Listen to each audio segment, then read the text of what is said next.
माँ तो मैं कितनी बार कहा है मेरी चीज़ों को हाथ मत लगाया करो। अब मेरे नए वाले जूते कहाँ रख दिए, मुझे लेट हो रहा है। रुक। रुक, मैं निशा से पूछती हूँ।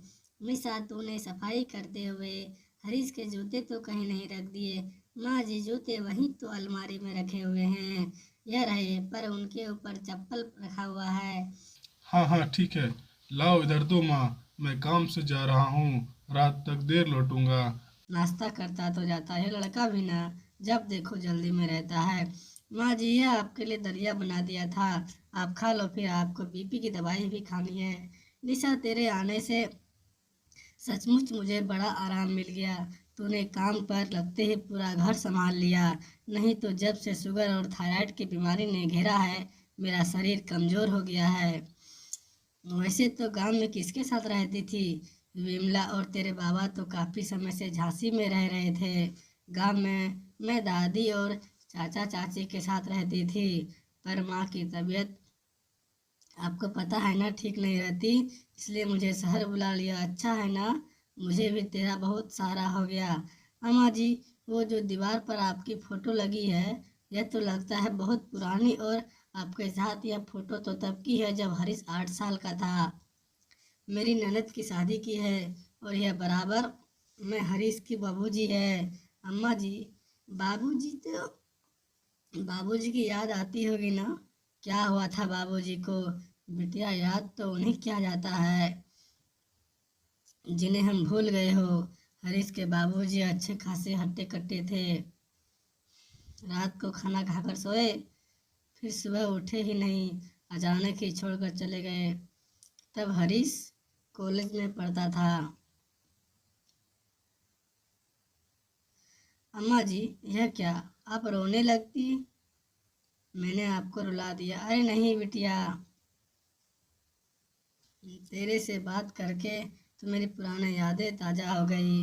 अम्मा जी, अब दो दलिया खाई, बहुत देर हो गई, आप दवाई ले लो, तब तक मैं खाने की तैयारी करती हूँ।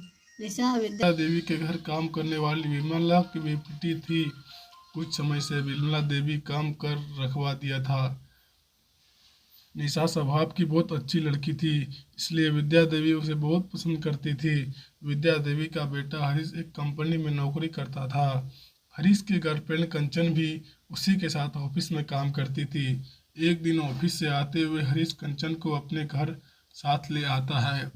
माँ, ये कंचन है, अब मेरे साथ ऑफिस में काम करती है, इसका बहुत मन था आपसे मिलने के, इसलिए आज इसे अपने घर ले आया। नमस्ते। नमस्ते आंटी जी, खुश रहो बेटिया, तुम तो दिखने में बहुत ही सुंदर। और कौन कौन है तुम्हारे घर में? कंचन और विद्या देवी अभी बात कर रहे थे कि तभी पकड़े और चाय लाई थी। आपकी कामवाली ने पकौड़े तो बहुत ही स्वादिष्ट बनाए हैं। सारा काम करती है क्या आंटी जी? यह निशा है, बहुत अच्छी लड़की है, अभी कुछ दिन पहले ही हमारे घर में आई है, और आते ही सारे काम घर संभाल लिया। मुझे तो इसके रहने से बहुत सहारा मिल गया। माँ, तुम तो हर किसी को एकदम से अपना मानने लगती हो। अभी कुछ दिन पहले तो आई है, उससे गुण गाते ही थक नहीं रही हो। आंटी जी। ये हरीश सही करा, इन काम वालियों को इतना सिर पर नहीं चढ़ना चाहिए। ओके हरीश। मैं चलता हूँ।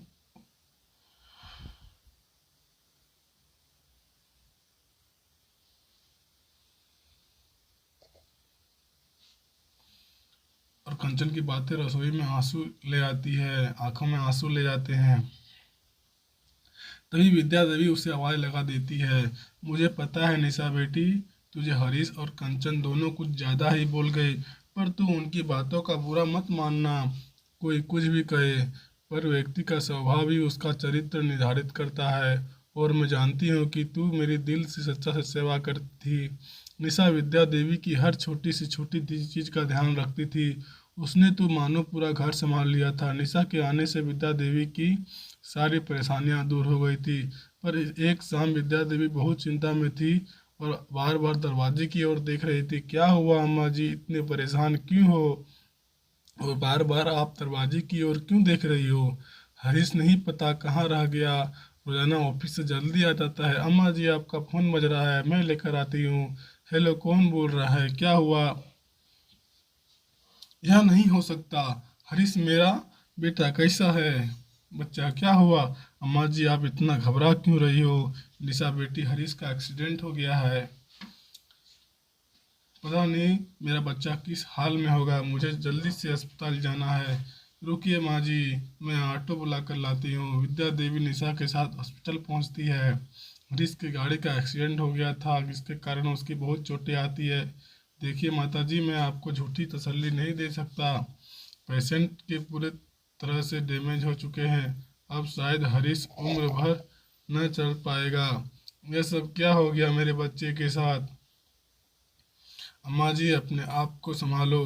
कुछ दिनों बाद हरीश की छुट्टी मिल जाती है, वह घर आ जाता है।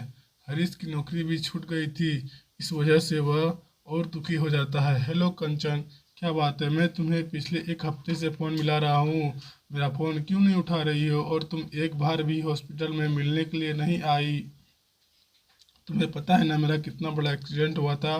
देखो हरीश, मुझे सब पता चल गया है। अब तुम बुरी तरह से अपाहिज हो चुके हो, तुम्हारे दोनों और हाल खराब हो चुके हैं, और एक अपाहिज के साथ छुट्टी नहीं कर सकता, ज़िंदगी खराब नहीं कर सकती। वैसे भी मेरी शादी होने वाली है, इसलिए मुझे आज के बाद कॉल करने की कोशिश मत करना। रंजन तुमसे सच्चा प्यार किया था और हालत में मुझसे छोड़कर चली गई थी। आपके लिए सब्जियों का पूरा सजाया है, ले आओ यहाँ। सिर्फ आपको पानी पीना चाहा, आप मुझे बोल देते। अभी बेड से गिर जाते। मुझे किसी की हेल्प नहीं चाहिए, मैं किसी की सहानुभूति नहीं मांग रहा था। हर्ष बेटा, तू कंचन का गुस्सा इस बेचारी पर क्यों निकाल रहे हो? निशा से पूछो, सूप में देखती हूँ कि कैसे नहीं पीता। इसी तरह निशा हरीश को देखभाल में लगी रहती है। धीरे धीरे हरीश को निशा का व्यवहार अच्छा लगने लगता है, निशा के साथ खूब बातें करता है और हंसता। हरीश की तबीयत में सुधार होने लगा। तो हरीश जी, यह तो कैसे चमत्कार से हो रही है, आपके पैरों में अब काफ़ी हरकत होने लगी है।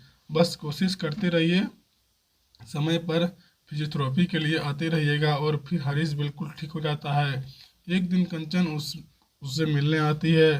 तुम यहाँ क्या कर रही हो? मुझे तुम्हारी काम वाली निशा बाजार में मिली थी, उससे पता चला कि बिल्कुल ठीक हो गए हो। तो मुझे लगा कि जब तुम मुझे इतना प्यार करते ही हो, तो मैं हम दोनों के रिश्ते को एक बार फिर मौका देती हूँ। पर तुम्हारी तो शादी हो गई थी ना, वो लड़का मुझे पसंद नहीं था, इसलिए मैंने उस रिश्ते के लिए मना कर दिया। वैसे भी अब तुम ठीक हो गई हो, हम दोनों को बहुत जल्द शादी कर लेनी चाहिए। एक काम करते हैं, हम अगले हफ्ते ही शादी कर लेते हैं। कंचन जरा खड़ी हो ना। ओह, गले लगाकर इस खुशी को मनाना चाहते हो? निशा, कंचन मैडम को जरा बाहर तक छोड़ कर आना और ऐसे ही इन्हें बाहर करो।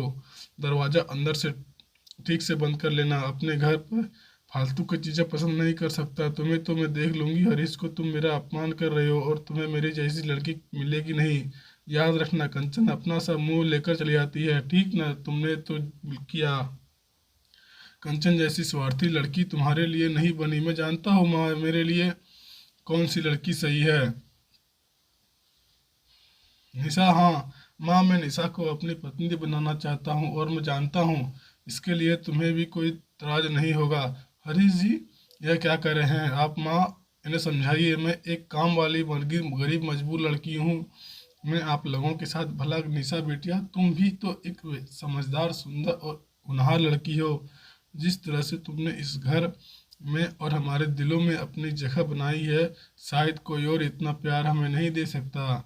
मैं तुम्हारे माँ बाबा के बात करूंगी और कुछ दिनों में तुम्हारी और हरीश की शादी करवाऊंगी धूमधाम से। अरे निशा, विद्या, चैनल को सब्सक्राइब कीजिएगा और हमारे वीडियो को लाइक ज़रूर कीजिएगा आप लोग।